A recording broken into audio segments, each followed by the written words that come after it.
విశాఖపట్నం ఒక metro city స్టేటస్కి వచ్చేసింది. Metro city status వచ్చినప్పుడు కొన్ని సమస్యలు కూడా వస్తాయి. దాంట్లో ముఖ్యంగా ట్రాఫిక్ సమస్యలు. ఈ ట్రాఫిక్ సమస్యలు వచ్చినప్పుడు మేము పోలీస్ డిపార్ట్మెంట్ సైడ్ నుంచి దానికి ఏమో తగినట్టుగా చర్యలు తీసుకుంటున్నాము. ఆ విధంగా ఈ బిల్డింగ్ ఈరోజు ఇనాగ్రేషన్ జరిగింది. ఇప్పుడు ఈరోజు Kancharapalem traffic police station, airport traffic police station ఈ బిల్డింగ్లో ఉంటాయి. పబ్లిక్కి హైవేకి పక్కనే ఉన్న కారణంగా పబ్లిక్ కూడా ఈజీగా అవుతుంది, యాక్సెస్ అవుతుంది. అట్లాగే మన స్టాఫ్ కూడా కొన్ని ఫెసిలిటీస్ ఏర్పాటు చేశాము. అట్లాగే crime police station, airport crime police station కూడా ఇక్కడ ఈ బిల్డింగ్లో ఉంటుంది. రాను రోజుల్లో ఇక్కడ ఒక సైబర్ క్రైమ్ పోలీస్ స్టేషన్ పైన ఫ్లోర్లో ఏర్పాటు చేస్తాము. సైబర్ క్రైమ్ ఒక మేజర్ సమస్య ఒక మెట్రో సిటీకి. అందరికీ సమస్య ఉంది, మెట్రో సిటీలో కొంచెం ఎక్కువ ఉంటుంది. సో సిపి గారు, ముఖ్యంగా సిపి గారు, విశాఖపట్నం సిటీ పోలీస్ వాళ్ళు అందరు కలిసి కృషి చేసి ఈ బిల్డింగ్కి ఏర్పాటు చేశారు. మన పోలీస్ హౌసింగ్ కార్పొరేషన్ తరఫు నుంచి మంచిగా వర్క్ జరిగింది. ఇంకా కొన్ని ఫెసిలిటీస్ కావాలా ఈ బిల్డింగ్కి, మళ్ళీ అది in due course of time will be doing those facilities also. ఈ విశాఖపట్నంకి మన ఆల్రెడీ ఒక ట్రాఫిక్ వింగ్ సెపరేట్గా ఉంది. ఇది ఒక సీనియర్ ఆఫీసర్ ట్రాఫిక్ ఉంటే బాగుంటుంది. దాని విధంగా ఒక ఐపీఎస్ ఆఫీసర్కి ట్రాఫిక్ హెడ్గా, ట్రాఫిక్ అండ్ సెక్యూరిటీ హెడ్గా కూడా పోస్ట్ చేస్తాము.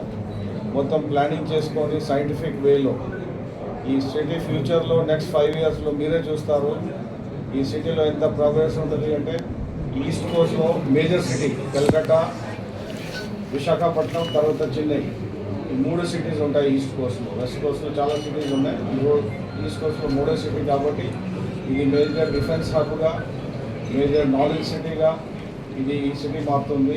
కాబట్టి మేము అందరం కృషి చేసుకొని ఈ సిటీకి ఎంత ఏం కావాలా దానికి ముందే ప్లానింగ్ చేసుకొని అన్ని ఫెసిలిటీస్ ఇస్తాం.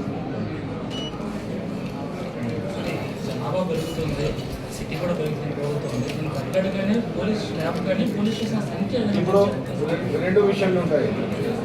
మీ పాయింట్ కరెక్ట్ పాయింట్, మంచి పాయింట్. జనాభా పెరుగుతుంది, సమస్యలు పెరుగుతాయి. మ్యాన్ పవర్ ఒక పాయింట్ ఉంటే టెక్నాలజీ.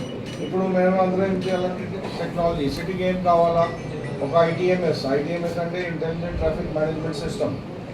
అంటే ఐటీఎంఎస్ అంటే ఆటోమేటిక్గా సిగ్నలింగ్ ఉండాలా, ఏ రోడ్లో ఎక్కువ ట్రాఫిక్ ఉంటే అక్కడ డైవర్షన్స్ ఎట్లా చేయాలా, ఐటీఎంఎస్లో విధంగా మనం ఏర్పాటు చేసుకోవాలా. అట్లాగా సీసీటీవీ కెమెరా, డ్రోన్స్తో, తర్వాత ఏఐ వచ్చినప్పుడు మన దగ్గర చాలా టూల్స్ ఉన్నాయి. దాంట్లో మంచిగా ఈ సేమ్ మ్యాన్ పవర్తో మనం డబుల్ ట్రిపుల్ వర్క్ కూడా చేయొచ్చు. ఇంతకుముందు మనం మ్యాన్ పవర్ మీద డిపెండెంట్ ఉన్నాం, టెక్నాలజీ మనం వాడాలి. కోస్టల్ సెక్యూరిటీ పోలీస్ స్టేషన్ కూడా అవును, కోస్టల్ పోలీస్ స్టేషన్ కాదు, కోస్టల్ పోలీస్కి హెడ్ క్వార్టర్స్ లేవు, బిల్డింగ్ లేవు. హెడ్ క్వార్టర్ విశాఖపట్నంలో ఎంతమంది నుంచి ఉంది. సో టెంపరీ బిఎంఆర్ఆర్డీ బిల్డింగ్ నుంచి పనిచేస్తుంది, చిన్న స్పేస్. సో ఒక కోస్టల్ పోలీస్ అంటే ఇప్పుడు మీరు చూసినట్టుగా ఉంటే మన దగ్గర ఆంధ్రప్రదేశ్కి దాదాపు 1000 kilometers కోస్ట్ లైన్ ఉంది, largest in the country. So ఈ కోస్టల్ పోలీస్కి ఒక 21 కోస్టల్ పోలీస్ స్టేషన్స్ ఉన్నాయి. సెక్యూరిటీ విధంగా చూస్తే దానికి మరి దానికి కూడా మేము టెక్నాలజీ ఏర్పాటు చేస్తాము. డ్రోన్స్ కానీ, ఫాస్ట్ బోట్స్ కానీ, తర్వాత మ్యాన్ పవర్ ట్రైనింగ్. మనకి చాలామందికి మ్యాన్ పవర్ అంటే కోస్టల్ అంటే మామూలు పోలీస్ కాదు, అది మామూలు ఎవరు చేయలేరు. సో సీలో పోవాలంటే దానికి ఒక మంచి ట్రైనింగ్ ఉండాలా, దానికి ఒక మైండ్ సెట్ ఉండాలా, వాళ్ళకి ఒక స్కిల్ ఉండాలా.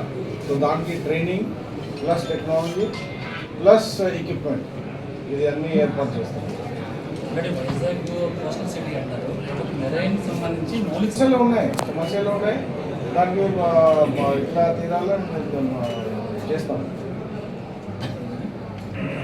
సేఫ్టీ మనకి గవర్నమెంట్కి ఒక ప్రయారిటీ ఏరియా కింద ఉంది. తర్వాత ఉమెన్ సేఫ్టీకి శక్తి టీమ్స్ ఏర్పాటు చేసిన ప్రతి జిల్లాలో శక్తి టీమ్స్ ఏర్పాటు చేశాము. గవర్నమెంట్ సెపరేట్ ఫండ్స్ కూడా ఇస్తున్నారు. అట్లాగా మనం కొన్ని ప్రోగ్రాంలు పెట్టాము. ఇప్పుడు ఒకటి మీరు చూస్తే ఈ మధ్యకాలంలో దాదాపు 1 year నుంచి కన్విక్షన్స్ చూస్తే మన రేట్ ఉమెన్ దాంట్లో కన్విక్షన్ రేట్ చాలా హైగా మారింది. Life sentence 20 years life sentence, ఇంకా చాలా కొద్ది పనిష్మెంట్స్, ప్రాసిక్యూషన్ ఒకటి. రెండోది ఉమెన్కి అంటే కాన్ఫిడెన్స్ రావాలి. అంటే మనకి ఒక సమస్యలు వస్తే ఎవరు మన సమస్యలు వింటారు. సో అట్లా అది ఆ ప్రోగ్రాంలో ఉన్నాము.